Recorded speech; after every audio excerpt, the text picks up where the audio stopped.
Good morning, and welcome to the Albany Nanotech Complex. My name's Dave Anderson, and I'm president of the New York Center for Research, Economic Advancement, Technology, Engineering, and Science, or New York Creates.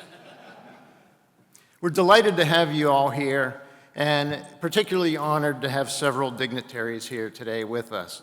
Of course, we have Senate Majority Leader Chuck Schumer, Representative Paul Tonko, U.S. Department of Labor Assistant Secretary Brent Parton, Albany County Executive Dan McCoy, Assemblywoman Warner, and Assemblyman McDonald, and many other dignitaries, and thank you for joining us, especially our partners from State University of New York, the University of Albany, IBM, Tokyo Electron, and Applied Materials. Today we're here to talk about workforce. And the availability of the workforce has been cited as one of the biggest challenges for the future of the semiconductor industry.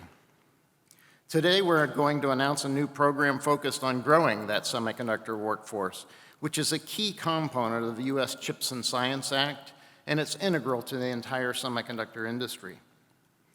You'll soon hear much more about this program, but first I just wanted to give you a little context about where we are right now.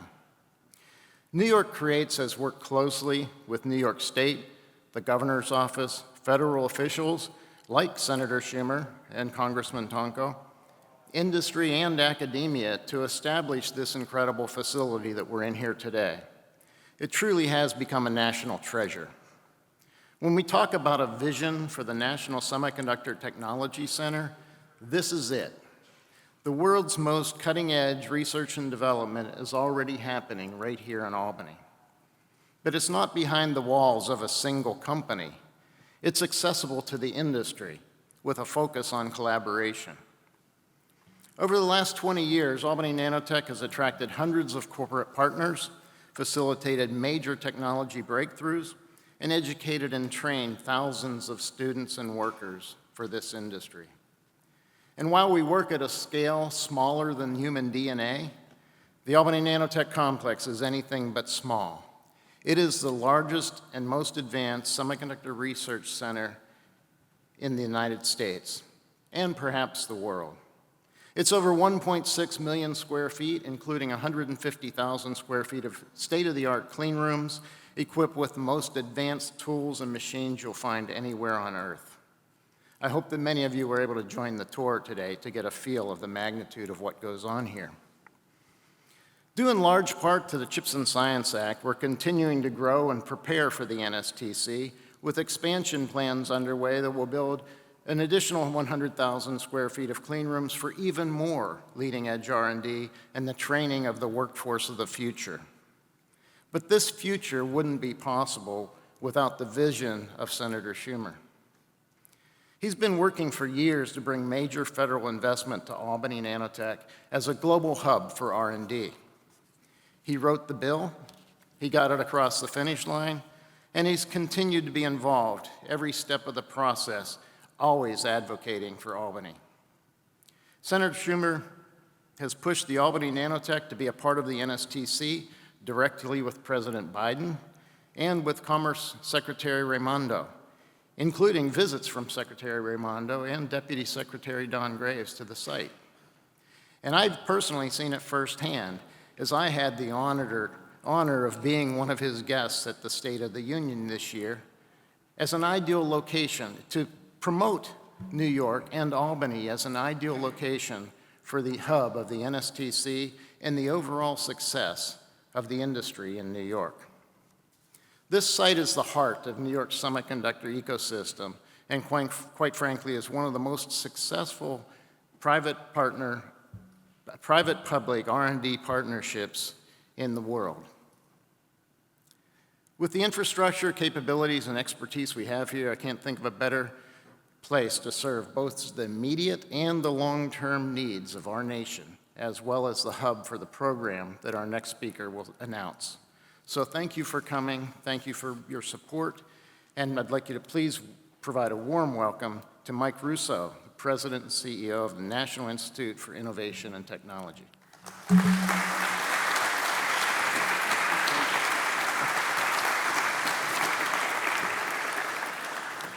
Thanks very much, Dave. What a nice day here, and it's a great place, but you're so much more than just a host for an event, which we'll talk about in a minute. So first of all, thank you, and I'd like to welcome you all to the launch of the nation's first Opportunity Hub. It's a career opportunity hub. Think of it as a workforce hub, and we'll talk about that in a little bit more in a minute. It's not a coincidence that this is happening here in New York. Dave mentioned the work of our congressional delegation. Let me start in thinking about today's program. I did think it was appropriate to start with thank yous, because the reason why we're here today is because we've worked at this for more than a decade. So first of all, Senator Schumer, I often wondered what your parents thought when you took a turn in the mid-'70s and decided to go into public life after investing in that education, but we're better by it. And your leadership when it comes to the CHIPS Act and now the implementation of the CHIPS Act, maybe we're selfish, I don't know. And Congressman Tonko, one of the few engineers, maybe the only engineer in Congress, I don't know anymore, but if you think about the CHIPS Act and your role in R&D language within the CHIPS Act, everybody has a role to play. We're talking about where we are right here today, couldn't be more important. So we're spoiled. I noticed a staff person from Kirsten Gillibrand's office. We can always count on that vote from Senator Gillibrand. So please pass on our regards to the senator as well. So also we have here today the Assistant Secretary for the Employment and Training Administration from USDOL, Brett Parton, came up from DC. I can't tell you how much of how important it is to have the ETA as a partner. We have the contract to expand registered apprenticeships, innovative registered apprenticeships throughout the country in the nanotechnology and semiconductor supply chain. We now have over 40 in the past year since the contract began. We have over 20 of those right here in New York State. So you're starting to hear why it makes sense to start a hub here. I think there's some workforce needs. I'd like to thank the National Science Foundation, the Advanced Technological Education Program. They've been an integral part in developing the infrastructure that supports these opportunity hubs. I'll talk a little bit more about the National Talent Hub in a minute. From a state perspective, the governor's vision on not only investments through Empire State Development for years, now we've had subsequent governors, but now leading the implementation on the statewide. I want to thank ESDs, the two ESDs, for their role in helping to make sure that we continue to facilitate the implementation of the programs that the state has supported. And right now there's a new focus, a robust focus, I shouldn't say new, but robust focus on workforce development. We have our county executive here as well. People don't realize on a county level how much that grassroots effort really makes a difference. And the executive here has really spent a lot of time in the past several years not only investing in workforce, but also in investments of our speaker. Our speaker today might have something to say about that, but Plug Powers, our industry representative today. Dan, your role on a county level is very, very important. From the State University of New York, I see the senior, where is she? I think Johanna's there she is, our senior vice chancellor for the education pipeline of community colleges. You're talking, again, more than a decade of efforts to really grow the workforce pipeline here in the state. Been a great partner. Again, we're a little bit spoiled here in New York, I think, right now. It's probably the largest university system of its type, and it's nice to be able to knock on one door and talk to all the community colleges in the state. Also, if you think about it, one of the things that's very important in these opportunity hubs is to have community colleges as a national network. And those colleges supply the related technical instruction for all of our apprenticeship programs nationally. So we've created and continue to build and grow that national pipeline. In New York State, we have several partners. We have Hudson Valley Community College, Mohawk Valley Community College, Schenectady County Community College. We have Adirondack, SUNY Adirondack as well. We have Onondaga. It goes on and on. So those partners are very, very important when it comes to making sure that the whole education system is skills-based. Also on a K-12 level, very, very important for these hubs, often forgotten, is really an integrated approach to build the K-12 system. We have Joe Dragoni here today from Capital Region BOCES. But Joe, I just want to say that a decade ago, what you were doing more than a decade ago, you were building really the forerunner for the PTEX, early college high school program for clean tech. And that is a fundamental approach that's important that if you're talking about scaling these hubs around the country. So I do want to say that from SUNY perspective, although New York Creates is a standalone entity, their partnership with SUNY in creating that Switzerland between industry players is really unlike, at this level, unlike anything else in the country. And for our opportunity hubs, they require regional facilitators, those that can do the outreach to industry, those that can do the outreach to academia, and those that can do the outreach to K-12 to expand. And New York Creates is our regional facilitator in New York State for industry and academia, and the Capital Region BOCES is actually the facilitator for the K-12 system. When we talk about the K-12 system in the Capital Region, you're talking 24 school districts, about 84,000 students. And what is an opportunity hub? The opportunity hub is where you take that entire education system and you connect them directly to industry, to registered apprenticeship programs, into careers. And that infrastructure and that matching, that door in is created by the National Talent Hub. And that's a very unique state-of-the-art system where individuals can establish lifelong learning profiles, get connected directly to employers. Employers in real time can add into the system the required knowledge, skills, and abilities. So as technology changes, that system immediately can pick up those changes. And it signals course providers, and it helps people map their careers. So we're really excited today, starting off with the Career Technical Education Center. The next cohort of individuals will be added into that system, and then we're going to be expanding it out nationally.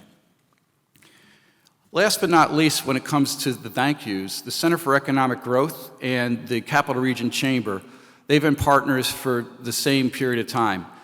And right now, the Center for Economic Growth are regional partners here in the Capital Region to expand our registered apprenticeships. So the program sponsors, they do a lot of the intermediary work, and we couldn't do what we do here in New York without CEG. And also the MACNY, Manufacturing Association of Central New York, they cover a broader part of the state, west of here. Very, very important. They work very closely with us, and we work with people around the country as intermediaries and sponsors. So I just want to say thank you to MACNY as well and the Center for Economic Growth. So what is a talent hub, or a career opportunity hub, I should say? Career Opportunity Hub is where we actually go in, look at a full K-12 post-secondary education system. We do an assessment, find out where there's gaps in course and curriculum, make sure that they have the right infrastructure and programs, shared training assets, instructors, et cetera. We align it all through the Talent Hub, and we provide access to individuals throughout the K-12 system, post-secondary, including all returning service members nationally through the USDOL and their VETS program.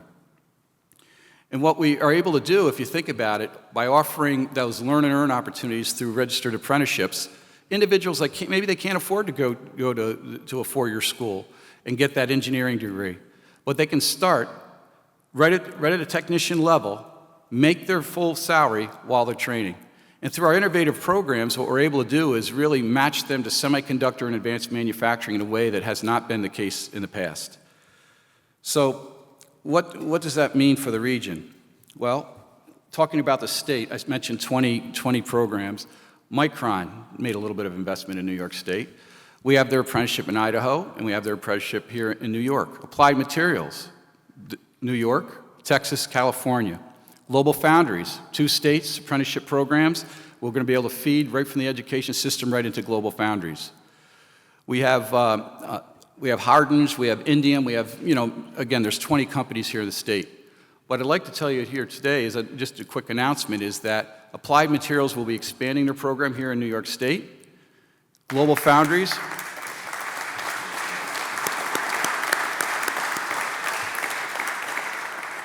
Global Foundries is going to be the first company that is participating in what we call our apprenticeship expansion program. And that allows incumbent workers, all the workers in target positions, to actually take advantage of a registered apprenticeship program. So they have, I believe, 132 new apprentices that are in the process of being onboarded. So Global Foundries, here's to you, taking advantage of that. And last but not least, Plug Power, our industry spokesperson today. You might notice we're here in a semiconductor nanotechnology field. Why would you pick clean energy? Well, if you think about what goes into clean energy, manufacturing, generation units, et cetera, how important it is to our economy and the really interaction with nanotechnology and semiconductors, that facility that was just built in Slingerlands, and I don't know exactly where you're gonna go with it, so I don't want to step on your toes, but it's a great facility. But one of the things that we've done is we've actually established and are expanding an apprenticeship program, very innovative for the clean tech industry as well. So,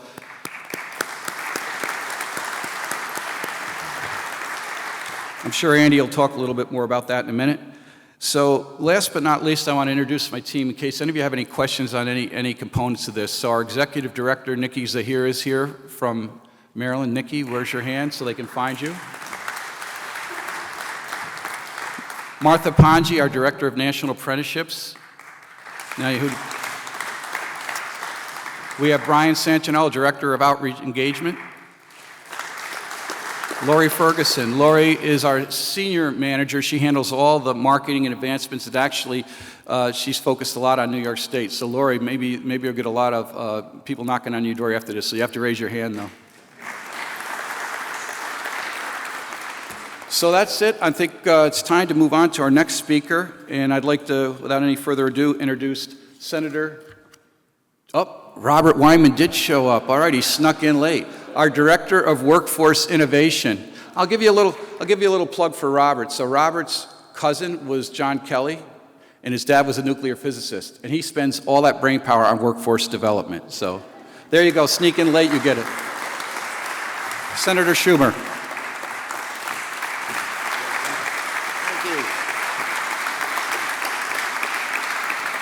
Thank you, everybody. Just two quick notes before I start.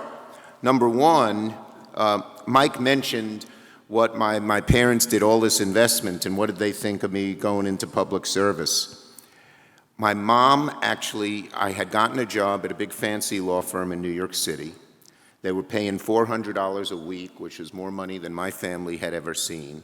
And here I wanted to go run for the New York State Assembly. I was a 99-to-1 underdog. My mom told all her friends not to vote for me. So I'd lose and then be a lawyer like I was supposed to be. And my second little personal note, something that made me very excited, my socks. Look at these. Look what it says, science. Okay, it's great to be here.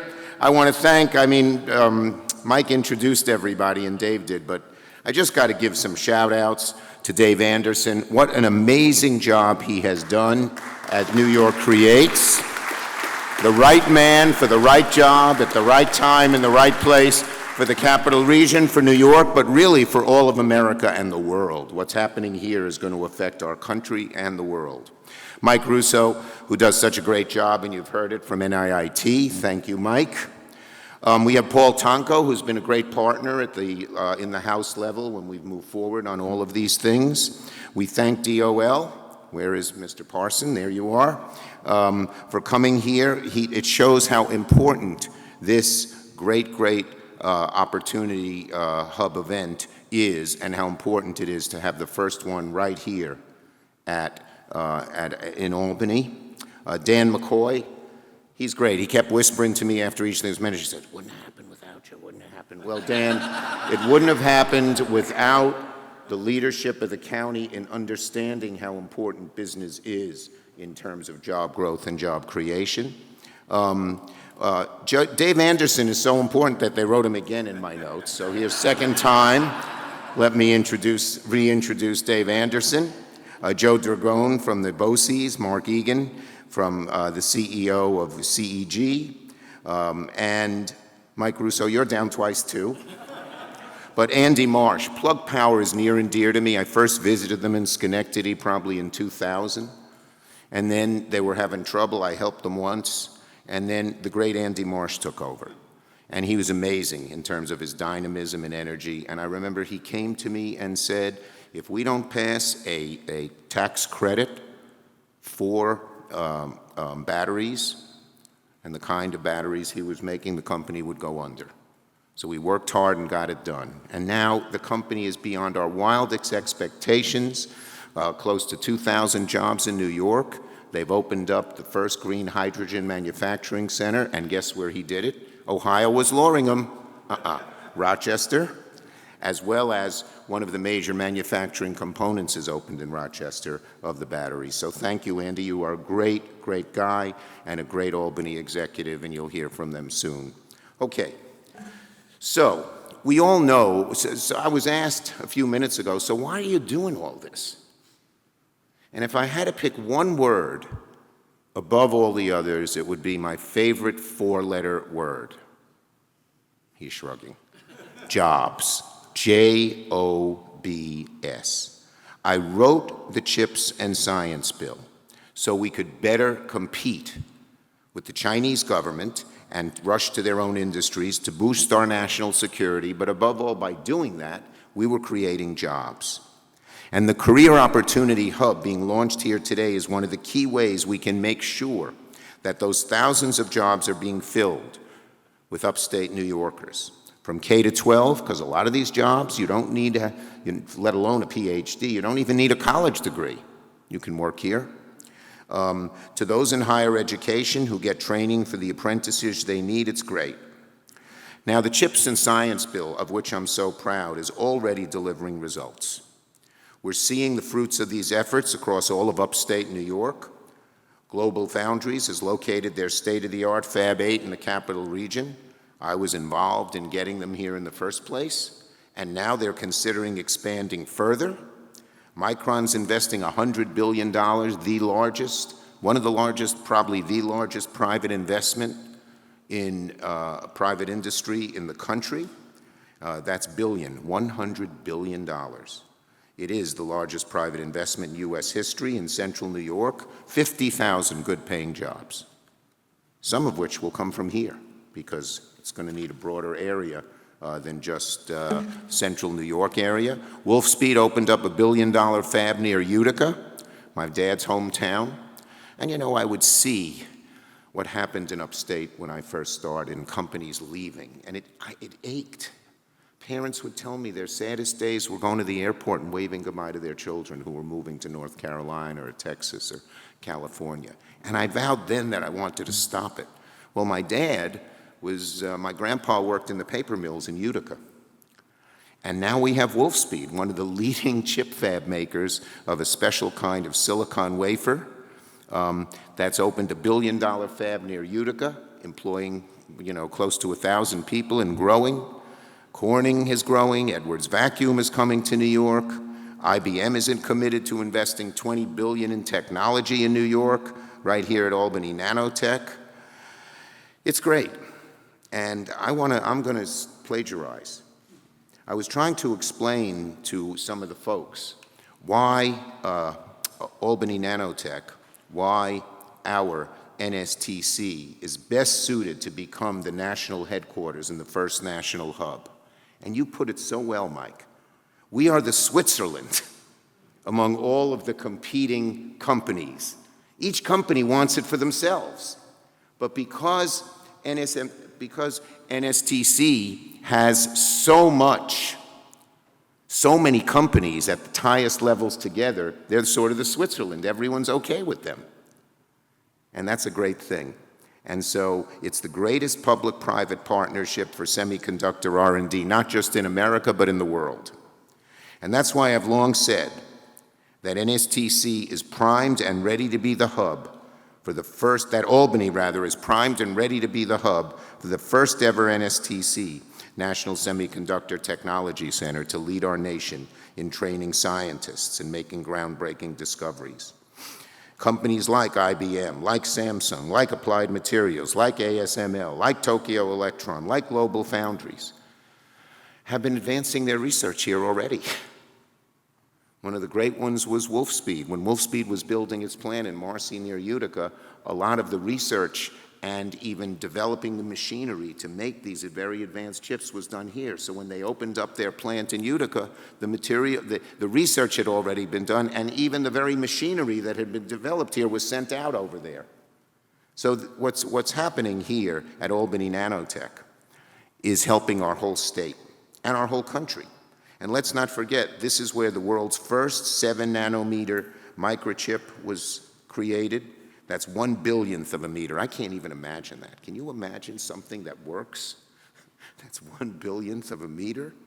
And if they couldn't get any smaller, IBM, using capabilities here in Albany, built the world's first 2-nanometer chip, which makes that even smaller. So it's something. The chips may be small, but the implications for America in terms of global leadership, even in terms of national security, is huge. And in other words, Albany Nano is exactly what I had in mind when creating the NSTC, the National Semiconductor Technology Center, in my CHIPS and Science bill. We put it in the bill. And guess what? It's because I was here, and I saw what was happening here, and I saw the opportunities for the capital region, for New York and America. And so we did it here. And now we're talking about training the next generation of workers to fill the thousands of good-paying jobs that the CHIPS and Science bill will create and is already creating in New York. It's going to give young people, students, workers, the skills they need to have good-paying careers. It's also going to give people hope that their children can get jobs here and not get on those airplanes and leave and go somewhere else. The Career Opportunity Hub is the very first of its kind. We're so proud it's here. Thank you to Mike and to DOL, to Mr. Parton. The Community Opportunity Hub is the very first of its kind, combining research from the National Institute for Innovation and Technology, the Department of Labor, the NSF, and others to create a pipeline of workers in advanced manufacturing and its supply chain. And last year, the U.S. Department of Labor, with great vision and intelligence, gave a 4-year contract to NIIT to do just this kind of training. And I think it's still up there. You see all the places that it will go. And while we certainly put a focus on the semiconductor industry, the effort is not just limited to training for semiconductors. When you hear from Andy March, you're going to talk about learning to work on hydrogen fuel cells.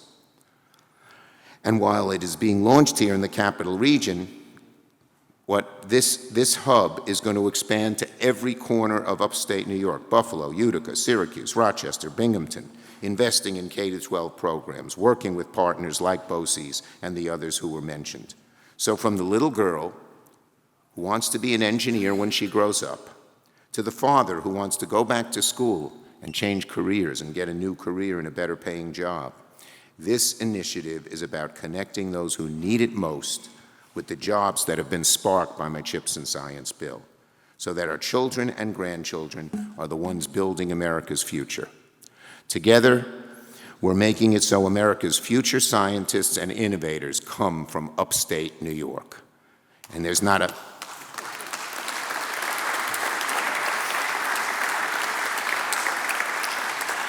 better place than Albany Nanotech to do that. And today's initiative is on top of Nanotech's partnership already in place with SUNY, which has some of the brightest engineers in America, the link up with other great schools, colleges, and higher learning institutions, RPI, MIT, Yale. They work directly with Fort Drum to train exiting military service in good-paying tech jobs. Isn't that a great thing? I really salute you for that. And now, with the Career Opportunity Hub joining in full swing, there's no better place in the country to help supercharge upstate New York than right here. We've worked very hard to include even more federal investment for training and workers. As we wrote these bills, we wanted to make sure there was enough money for training and workers. So there's hundreds of millions of dollars for direct federal investment in the microelectronic workforce. Last year, we got $10 billion, as you know, for the Department of Labor to expand initiatives like this one and bring more registered apprenticeships to manufacturing. We also included the largest increase ever in the NSF budget, because science helps create all of this, to support their STEM training and education. So this is happening in agencies across the federal government. and NSTC will deliver billions more for technology, development, and workforce. We expect the NSTC to be selected later this year, and this is another power boost that's going to help us become the headquarters and the first research center, which is what we're fighting to do. So, bottom line, JOBS.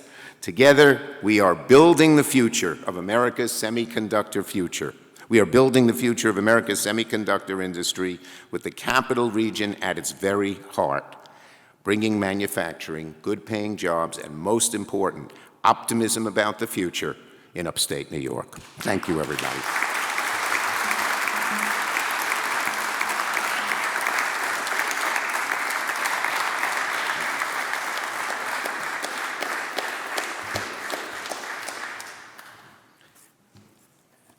Good morning, everyone.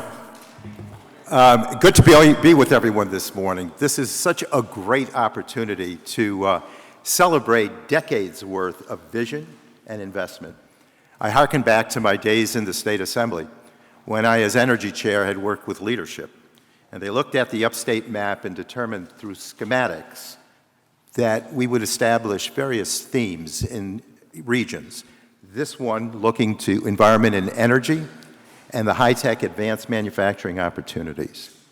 And it was an unusual sort of approach because what we had was investing from the state level, not waiting for federal investment to percolate downward. But when I was able to go to NIICA and lead that agency, a consummate group of professionals who really make it their goal to be innovative, I learned firsthand how there could be a strong partnership with Washington. And to serve on energy and commerce and science, space, and tech and natural resources was a perfect landing to be able to advise and create that kind of legislation that would come after the fact of the state investment and the vision, and then partner it. Then enters in, Secretary Barton, the Obama administration that I entered Congress with, and now the Biden administration, that share that vision of high-tech opportunity, of us being cutting edge in the world, of being innovative. And so the collaboration, the comprehensiveness, the creativity that comes with these hubs now make the most important element, the human infrastructure stream, perfectly fit for the needs right now, to hone the skills that are very, very particular for these industries. So it's great to see this all come to fruition after the many years of sharing a vision with folks from the private sector, from all layers of government, working together to create this vision, state agencies, federal agencies, and now we're landing there as perfect, fertile ground.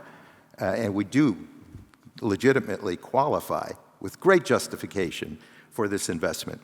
So thank you for the good news today. I really want to thank David, New York Creates, and NIIT for this good news, as well as having to greet Assistant Secretary Brett Parton here. Thank you, sir. Great to have you in the 20th Congressional District, and the agency is doing great work. And to be with Senator Schumer, with whom we've collaborated, and all of our local leaders, from state and local government, from both public and private sectors, for joining in this celebration. This first-in-the-nation Opportunity Hub and the new and expanded Gaines Registered Apprenticeship Program could not come at a more critical time. I believe we are living through a second industrial revolution, one that is ushering us into a high-tech innovation economy. I was talking with Secretary Parton, and it's like an eclipsing. You know, we remember those we read about those horse and buggy days that then transitioned into an automobile. There are those eclipsing, those generations, political generations within the business world that create a new economy. So understanding this, in an age of global economic competition, we simply cannot afford to neglect the workforce development needs in the vital industries of the future. Our prosperity in this new economy depends on what we do now to nurture the STEM talent in this country. Integrating our region's exceptional education system into one skills-based pipeline through that Opportunity Hub will connect ambitious job seekers to apprenticeships, to internships, to trainings, fulfilling careers, and expose students from as early as kindergarten to the vast array of opportunities that await them in tech-based industries. And the Gaines Registered Apprenticeship Program will give that broader, more diverse population of Americans the true chance to participate in these high-value careers. The Capital Region is a perfect place to begin this journey for these two programs. We're home to cutting-edge innovation and research, advanced manufacturing, and world-class institutions of higher learning that attract talent from across the globe. To facilitate the Opportunity Hub throughout upstate New York for our K-12 students, there is no one better suited than the folks from Capital Region BOCES and their Regional Career and Technical Education Center. Capital Region BOCES serves more than 84,000 students in 24 school districts that will now have access to resources to help them pursue those life-changing apprenticeships and careers. Eventually, more regions throughout the state will have access to this national talent hub, and that means more and more New Yorkers with secure, high-paying jobs. For our students pursuing post-secondary education, I am indeed confident that New York Creates will be excellent stewards in facilitating these opportunities. The launch of these initiatives is part of our reinforced commitment as a nation to building this workforce through investments like the CHIPS and Science Act that was passed last Congress. We all know the vital importance of microchips in our modern age. They're in our phones, our cars, our coffee machines, and more importantly, our critical civilian and military infrastructure. This importance was made abundantly clear during the COVID-19 pandemic, when inflation skyrocketed due in part to disruptions in those global semiconductor supply chains. That was a predictable consequence of the U.S. dramatically offshoring our semiconductor development over the course of the last 30 years, and we simply cannot afford to have let that happen again. So I'm incredibly proud of the work in the House of Representatives to address this issue through the CHIPS and Science Act. You know, both houses had different versions of bills. We know that's the story of a two-house legislature, and we had to come together to terms to make certain we had the very best bill. I was encouraged because with Speaker Pelosi's assistance, we stood our ground to make certain that there was not only investment in this industry in the now, but in research. So they included my microelectronics research bill into our Energy Innovation Act. And I'm certain it will once again make the U.S. a leader in semiconductor development, manufacturing, and essentially research. We can't just stand still if we're going to be truly competitive. We also wanted those guardrails in the bill to make certain that investments were made with U.S. taxpayer dollars that were going to be grounded in U.S. economy. And we made certain that there were checks and balances so that we had the best outcome. So I was proud of that. And to the thanks that I offer Speaker Pelosi, then Speaker Pelosi is now carried on with Hakeem Jeffries, our Democratic leader, who I'm convinced will someday be Speaker of the U.S. House of Representatives. So in my opinion, I saw this bill as just a down payment. With well over $52 billion going toward manufacturing, research, development, and commercialization of chips, we can ensure thousands of good-paying jobs right here in New York. Jobs will need a highly trained and highly skilled workforce. The bill also provides for doubling STEM education, funding at the National Science Foundation that was mentioned by Senator Schumer to over $13 billion, and $10 billion of which will also go to efforts like this, teeing up our nation's ability to build a strong, yes, and diverse STEM workforce ready to address our greatest scientific and societal challenges. I do want to recognize the instrumental role that our local colleges and universities have played in supporting our region and the semiconductor industry by providing what is truly a world-class STEM education. From associates to graduate degrees, from internships to apprenticeships, they're getting our young people on track to building rewarding careers that not only fuel our modern society, but provide personal security and comfort. That also includes our labor union personnel who have been working on these apprenticeship programs so that the state-of-the-art career crafts are developed for our skilled workforce. I was a STEM student myself and graduated with a degree in mechanical engineering. So I know the immense value of these degrees, these paths to employment, and they're especially valuable when we're facing a workforce crisis while simultaneously preparing for a high-tech future. I consider myself lucky to represent a region of the United States that is such a leader in this industry. The companies and institutions represented here today employ and educate tens of thousands across the capital region, the United States, and indeed the world. These investments are invaluable and truly responsible for building our region into the epicenter of American semiconductor manufacturing that it is and has been for decades. Private investment and federal investments coupled with state investment is what sets New York apart.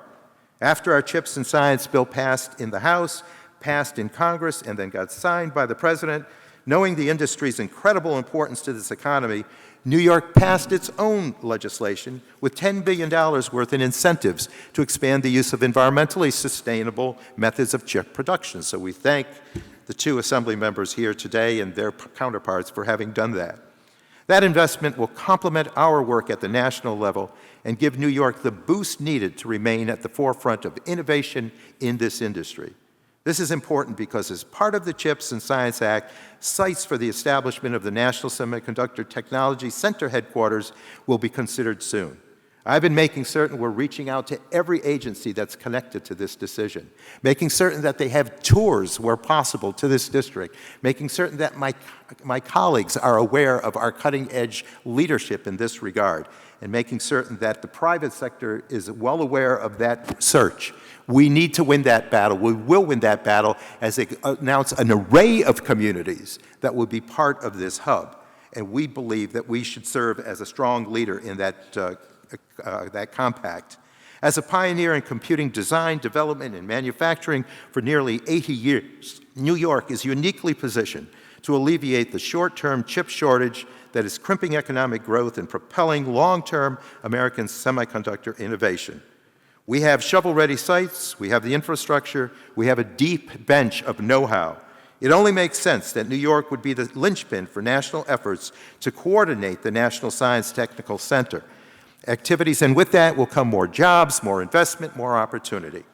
And with the Opportunity Hub and Gaines registered apprenticeship programs now here, thank you very much for that good news. We're prepared to take on a new generation of New Yorkers and develop them for these jobs. I'm confident that our region is the only place in the nation ready and really raring to go to step up to the challenge. So congratulations to all in this room and well beyond for all the work that we have done together, everyone playing a critical role. I can't wait to see what our brilliant students and job seekers accomplish through them. And again, thank you for allowing me to be part of the program today.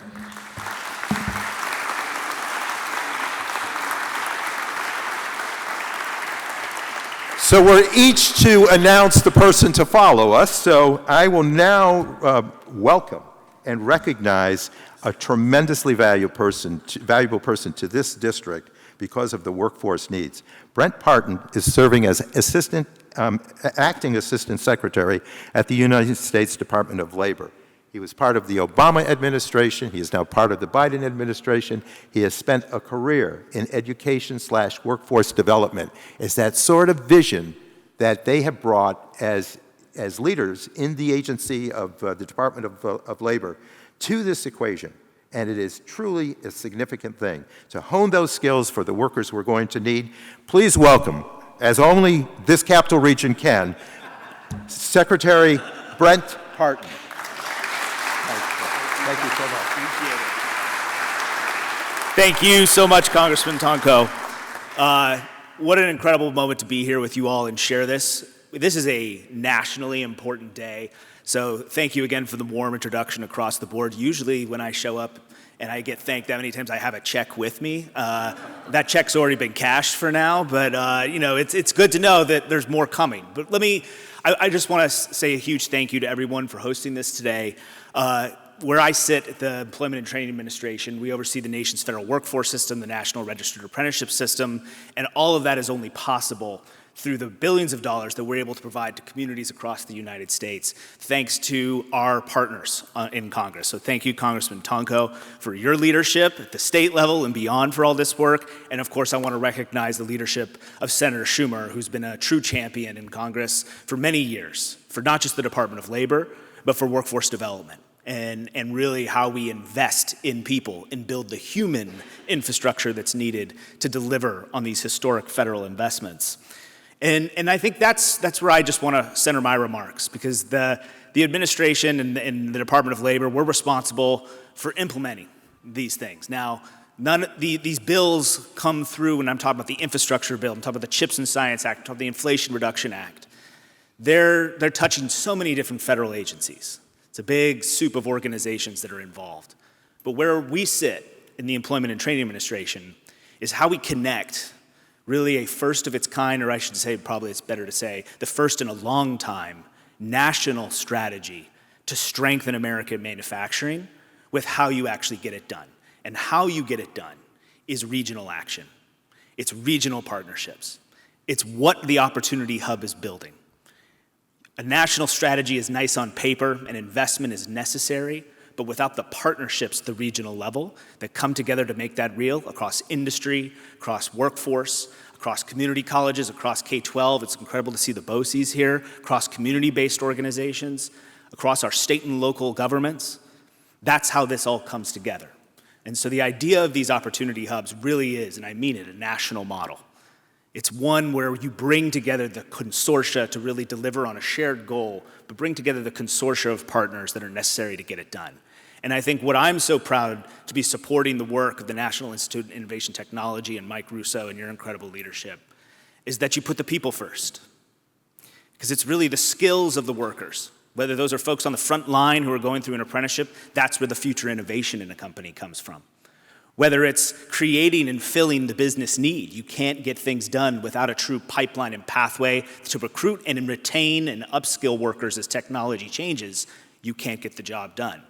And I can say this administration and everything that we care about in this work is how we first start with the jobs and the workers that are needed that are going to power the innovation of this sector for years to come. That's why I was excited just about a month ago, actually, someone who's had the opportunity to benefit from the apprenticeships created by NIIT, Brandon Venegas, an apprentice down in Texas, just to show the power of this moment, was able to introduce the First Lady of the United States at a meeting in Washington, D.C. He introduced her talking about the incredible opportunity that it means to create these pathways, that you don't have to go through the traditional college degree engineering pathway, but that is always an opportunity, that is always an option. There's so many different entry points to get started. So I want to touch on just very quickly about the investments that we're making and why they matter. And it is when you invest in these organizations called intermediaries, and we've heard the word Switzerland get tossed around a few times. It's appropriate. It's the idea that you have to build the capacity and invest in partners that can coordinate across multiple businesses, multiple industries with shared skills needs, and coordinate with education and training systems to build proven programs. And for us, one of the most powerfully proven programs is, of course, registered apprenticeship. Investments in national intermediaries, particularly in manufacturing, the semiconductor sector, is really how you make sure that these hubs across the country never have to start from scratch. The last thing that we want to do, particularly in this moment, given the competitive landscape we're in, is that every community has to start from the beginning. Every employer has to start from the beginning. We can make creating these workforce development opportunities turnkey, and it's investing in organizations like NIIT and intermediaries that make that happen. The second thing we're investing in, though, is our regional partnerships themselves. And again, all of you that are collected here today represent the different pieces of that partnership, because that's how you make this real. That's where businesses hire, that's where people are educated, that's where you train. And so if we're not investing in our partnerships regionally, we're not going to deliver on the incredible promise. And here in this region, in the capital region, there's a tremendous history and there's a tremendous foundation to build from. But in this moment, providing the flexible, needed resources that it takes to bring businesses together with education and training providers and build pathways, that's the moment. This is the moment that we're in to do that. So investing in these national organizations that can help us scale, but always providing the resources to our regional communities to make these connections, that's when you make things like apprenticeships real.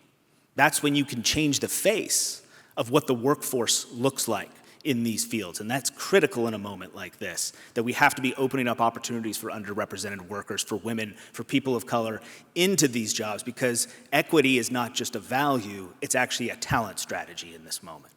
It's how we're able to fill the workforce needs and meet the moment. And so I am thrilled to be here, to be a part of this and see things happening. I've got a packed agenda of seeing more for the day ahead. But I want to kind of close with just a quick anecdote and story of why this work's so important, because I think we forgot something in America, which is, for a long time, we've been saying in our high schools and our young people, oh, there's one path to success. And it looks a lot like the college degree, and it looks a lot like going to college. And we say, well, no, we won't accept anything that looks different than that. And I think when we talk about things like registered apprenticeships, and I've had the opportunity over the years, and including here in the Capital Region several years ago, to meet with high school students and parents. And we were asking them about this thing called apprenticeship, and would they accept it? You know, is it that's just something for those jobs or those young people? And you show the types of programs that exist. The apprenticeships of today, the apprenticeships we're talking about in advanced manufacturing that translate across not just the semiconductor industry, but clean energy, batteries, so many different areas. You put these pathways in front of folks to say you're getting a college degree that's earned while you learn, you're getting at least an associate's degree, you're getting several years paid work experience, and you write it down on paper and we put it in front of students and parents and say, is this something you would accept? Is this something you'd be okay with if your son or daughter decided to go in that path? Now, we heard a lot of words. It was kind of like one of those focus group things. But I thought one of the most powerful things that happened was the focus group ended. No one left. There were parents with tears coming down their eyes. Why didn't I know about this? Why didn't this exist? So when we're building these types of pathways, if we do it right, if we make it truly an entry point, an opportunity that you can go be that engineer one day, but you can also make a great living and a career being a technician, people want that. They get it. We just have to build it. And so we are incredibly proud to be partnering with all of you in this region to make that happen and look forward to the work to come. Thank you. And of course, to find myself on the list, it is my great pleasure to introduce Dan McCoy, the Albany County Executive. Thank you for having me in your district today. Look forward to working with you going forward. What's left to say? I feel bad for the rest of you. Mike, you said it all, and Senator Schumer said it all, but you know what? I'm going to kind of change my notes. My deputy, Dan Lynch, is going to have a heart attack because I'm going to go off the notes. Sorry, Dan. But it really takes partnerships, teamwork to make it happen. And I do want to thank my staff around me. And, you know, there's a lot of people in this room that make extraordinary things happen and make us look good. So I just want to say thank you to all of you. And if you didn't, we're going to blame you anyway.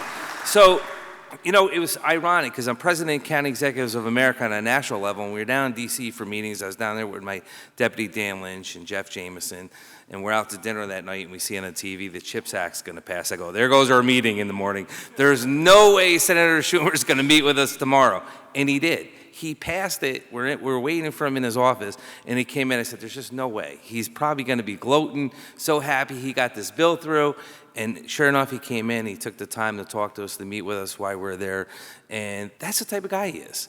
And I have to tell you, I was probably the only one just a little sad, and I want to say this right with the media here because I don't want to get in trouble with Senator Schumer later. When he became the leader of the Senate, I was just a little sad because I go, here's a gentleman that goes to every 62 counties every year.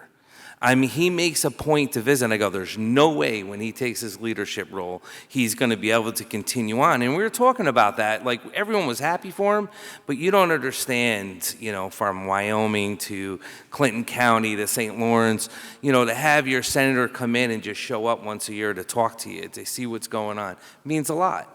And the fact that he's still doing it and showing up every county in the state of New York says a lot about this man. And I wish he was here for it because we have all this hope and opportunity and light at the end of the tunnel because of Senator Schumer and Congressman Tonko and everyone involved. Because I always get laughed at. I go, it does take a partnership. It takes everyone working together and everyone in the capital region, from all the businesses, Mike Russo and everyone, to our great president here at the University of Albany, just coming together and our assembly members and really making it happen. And if you look at what has happened here from plug power to wind power to nano, it's all because everyone came together and we're actually putting the Capital District, New York State on the map that's going to be a model for the rest of the nation. But to me, and it's to get back to what Mike said, is really just what it comes down to, giving people the opportunity that maybe couldn't go to college, didn't get through BOCES, but just looking for that opportunity to have a good paying job. You know, I know this is going to be hard to believe for everyone in this audience. I went to college. I had a little problems. I went into the military to get the discipline to come out, and I finished off my degree. I know, I know you don't believe that, but everyone says, you know, with the right tool set and right program in front of you, you can be successful. Not every model fits. Not everything's going to fit the same person. That mold needs to be broken and reformed every time they give an opportunity for somebody to sit there and say, this is what works. And I have to say to this whole row of everyone in front of me, this is why it works in the Capital District. I look forward to saying this energy manufacturer, this program really is all the perfect fit that's going to happen. And when we talk about Plug Power and Andy Marsh, thank you for your leadership. Thank you for believing in us here in Albany County.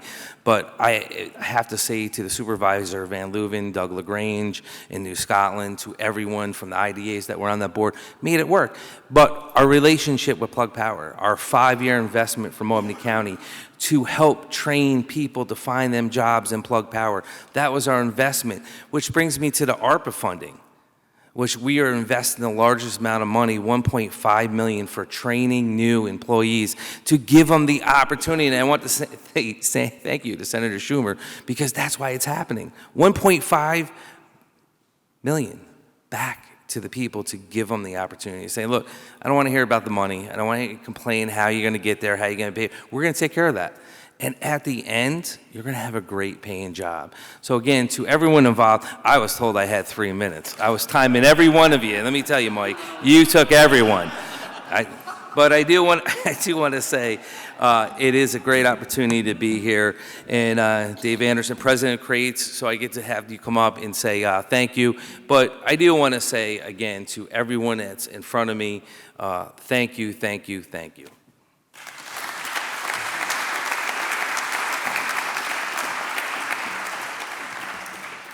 Thank you, County Executive McCoy.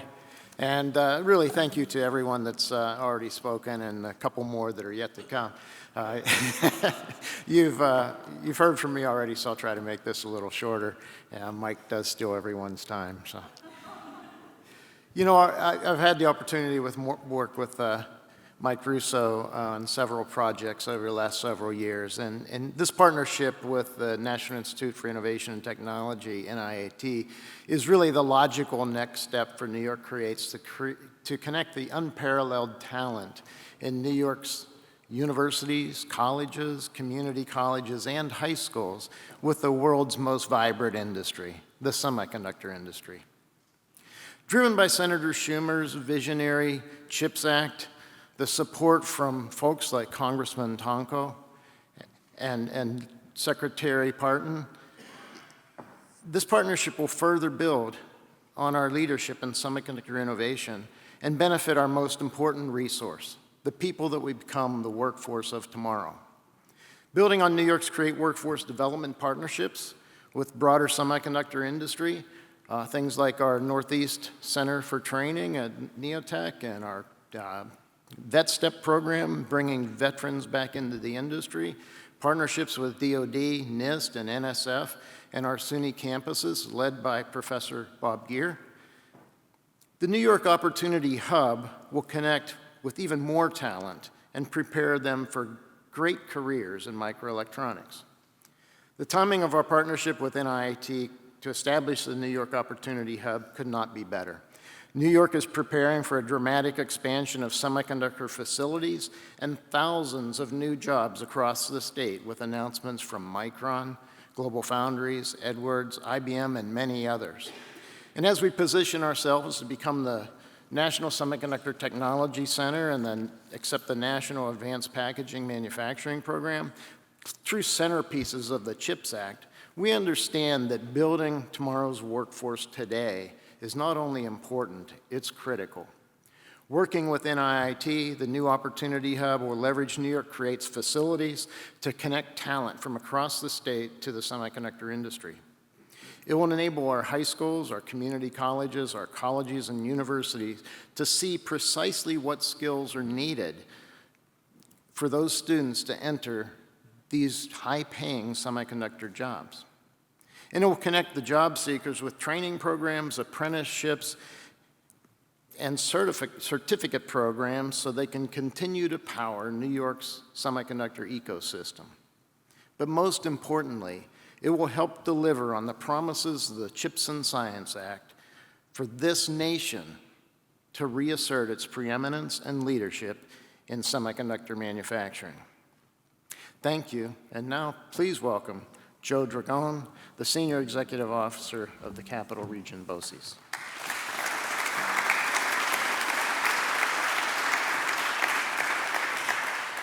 Thank you, Dave. I didn't get a chance to ask the senator how I get my name to show up twice on his list before he left, so Mike, you'll have to let me know so I can make sure I get called out twice. I want to just underscore quickly, and Brent raised it and Dave raised it initially, the notion of collaboration. I had no idea what Brent was going to speak about before he did.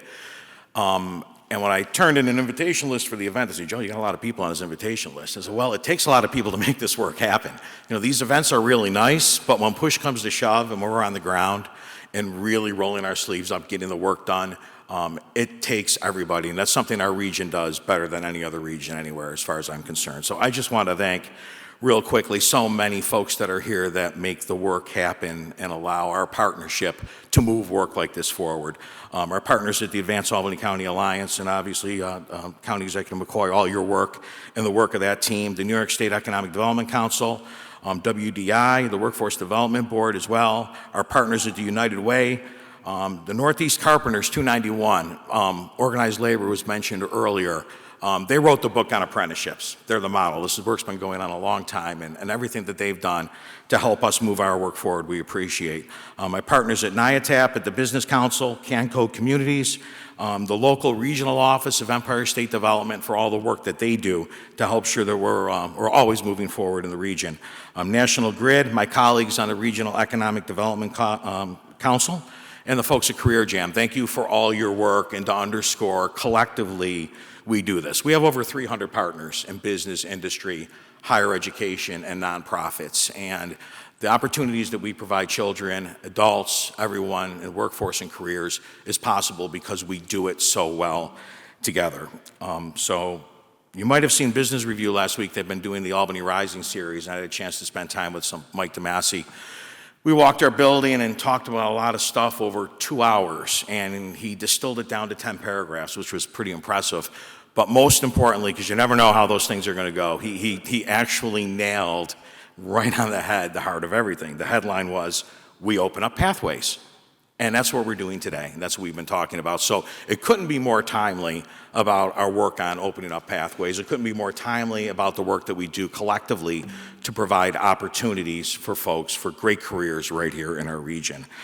So we are thrilled to partner with NIIT, New York Creates, all of our industry partners for the Opportunity Hub, and our team at Capital Region BOCES is second to none when it comes to operationalizing career pathways and moving this work forward.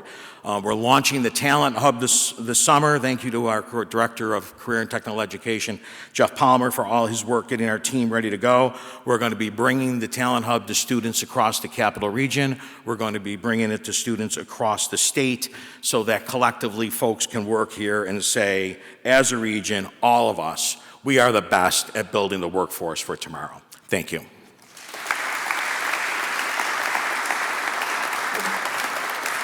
I'll defer the remainder of my time. A good friend and a great leader in our region, the President and CEO of the Capital Region Chamber and CEG, Mark Egan.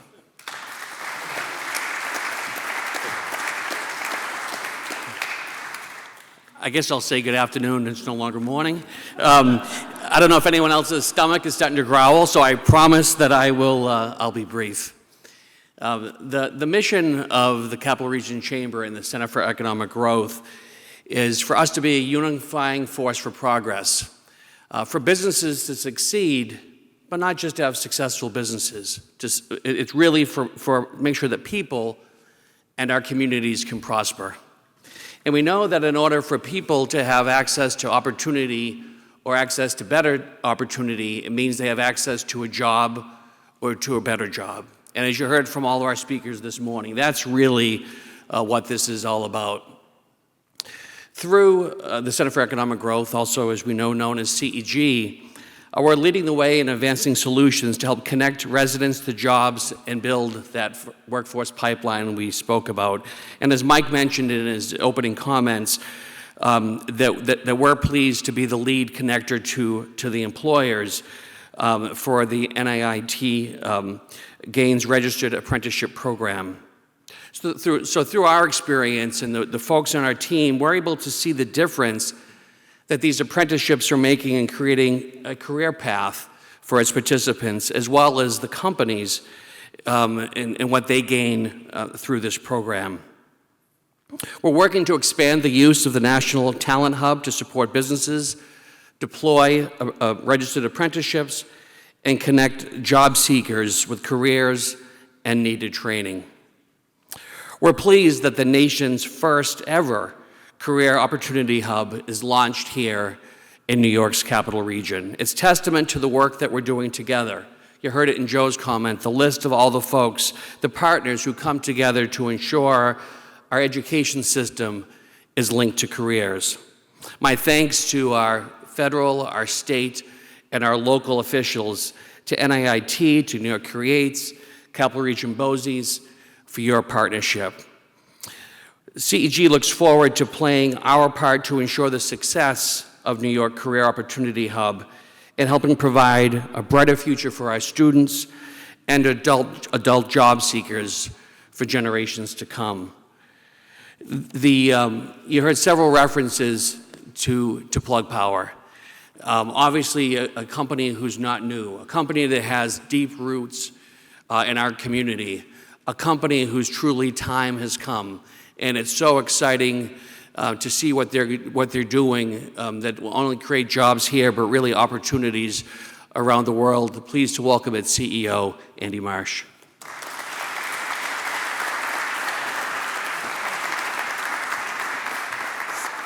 Hey, Dan, like you, I'm throwing my speech out. I actually, after listening to everything, wanted to talk about one item, which has nothing to do with my speech. There's joy in being an engineer and being technical. I can remember back 40 years ago, and I hate to say 40 years ago, being in a new industry, wireless, watching one of the first wireless cell towers actually work. And so it's wonderful that so many leaders are developing the infrastructure and training to make that possible for people. But you're also creating joy. And being able to get the technical training that I was able to have, and I actually had as a young engineer an opportunity to train 15 people who were 40 years old who were also transitioning. It's hard, listening to everything. You're making great lives for people, more than just good jobs, more than just growing the economy locally. It's making things special. And look, Albany's our home. We're going to continue to grow and build here. And today I know there's a luncheon. I think, Secretary, you're heading down. I think, Congressman, you're heading down. And at that luncheon, we have our first apprentice who's graduating from the program.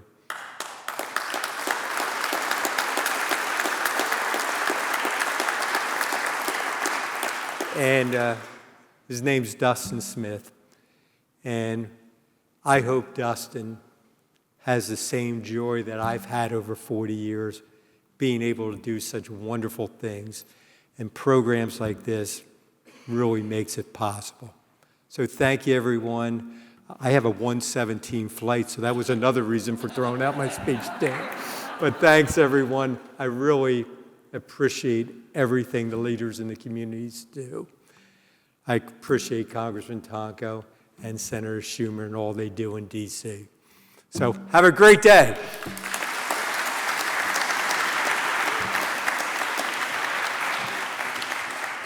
All right, no more speeches. I did have to make an announcement, so I had to, spend more time than usual. So first of all, I saw that Assemblywoman Warner left, so I'm going to just say thank you to her for her support here in the region. I know that we're national, but I did see her here. And also Pam Howes, who was our Director of National Workforce Strategies, she's actually going into back surgery, but she oversees all of our hubs. She has a PhD in workforce development. She's a true expert, 7-year Army veteran. So I just want to say thank you to Pam, although she's not here. And I just want to close with a comment. Brent, you had mentioned that the fact that it takes communities and the roles of intermediaries, and yes, we're the nation's leader in semiconductor talent pipeline development. Yes, we're responsible for this national strategy, but it really is up to individuals. And I'm going to just piggyback on your joy comment, Andy. So you had mentioned the person that introduced the First Lady a couple weeks ago at the national conference. So when the call came in from the White House, do you have somebody from one of your registered apprenticeship programs? We were so proud to pick Applied Materials out in Texas. First-gen person, never been to college, never had any kind of job like that. Really powerful story, and that makes you beam from ear to ear. And sometimes you talk about K-12, a transition to skills-based learning. It's not a transition. It's just making sure it's part of the system. Because those individuals, once they get that job, they will go up the ladder in their career. They will go to college. Their kids will go to college. I'm going to leave with one story with one of the individuals that we had come in. She was a young lady that worked for Indium, another first-gen person. She was working at Dunkin' Donuts. And she saw the registered apprenticeship program at Indium, so she applied. She went through the process. She was accepted. When she was accepted, she didn't know what she was getting into. First person in her, nobody had ever gone to college. Nobody ever had any job like that. Well, within a few months, they saw that she had a true spark. So she's in the program. They put her on a group leader track. Now she's a group leader, semiconductor fab, right? Not fab, but facility supplier, while she's taking the apprenticeship. They now tapped her for supervisor. She's going to college to be a supervisor and a semiconductor supplier. Who would have thought? You talk about a powerful story. So I'm just going to leave you with that. You think about how do you make a difference in people's lives? Together, we can do that. So thanks a lot, everybody. Thanks for coming today. And thanks for being the first, and congratulations, the first of the nation's career opportunity hubs. Bye now.